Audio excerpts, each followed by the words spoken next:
തിരുവള്ളൂർ മഹാദേവ ക്ഷേത്രത്തിലെ മോഷണം പ്രതി പിടിയിലായി. തിരുവള്ളൂർ മഹാദേവ ക്ഷേത്രത്തിൽ അതിക്രമിച്ച് കയറി ഓട്ടുവിളക്കുകളും ചെമ്പുകുടങ്ങളും അടക്കം ഏകദേശം 2 ലക്ഷത്തോളം രൂപ വില വരുന്ന പൂജാസാധനങ്ങളും മറ്റും മോഷ്ടിച്ച കേസിൽ തമിഴ്നാട് മധുര സ്വദേശിയായ തിരുമംഗലം ഹംസപുരം വില്ലേജ് സെൽവകുമാർ എന്നയാളെ അറസ്റ്റ് ചെയ്തു. ഇക്കഴിഞ്ഞ 20-ന് രാത്രിയിലാണ് മോഷണം നടന്നത്. ക്ഷേത്രത്തിലെ തൂക്കുവിളക്കുകളും ഓട്ടുപാത്രങ്ങളും മറ്റുമാണ് മോഷ്ടിക്കപ്പെട്ടത്.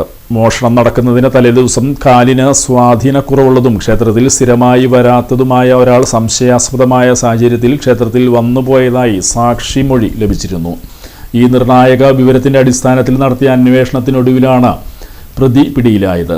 പ്രതിക്ക് വറവ് സാധനങ്ങൾ കടയിലെത്തിക്കുന്ന ജോലിയാണ്. മോഷ്ടിച്ച സാധനങ്ങൾ ചാക്കിലാക്കി വെച്ച ശേഷം വീട്ടിൽ പോയി വറവ് സാധനങ്ങൾ കൊണ്ടുപോകുന്ന ഇരുചക്രവാഹനം കൊണ്ടുവന്നാണ് ഇയാൾ സാധനങ്ങൾ കടത്തിക്കൊണ്ടുപോയത്. മാളയിലെ ഒരു ആക്രിക്കടയിൽ നിന്നും മോഷ്ടിച്ച സാധനങ്ങൾ പോലീസ് കണ്ടെടുത്തു. Kodungallur DYSP P Pramod, SI Athul Mohan, GS CPO Mithun Krishna, Shameer, Anuraj എന്നിവർ ചേർന്നാണ് പ്രതിയെ പിടികൂടിയത്.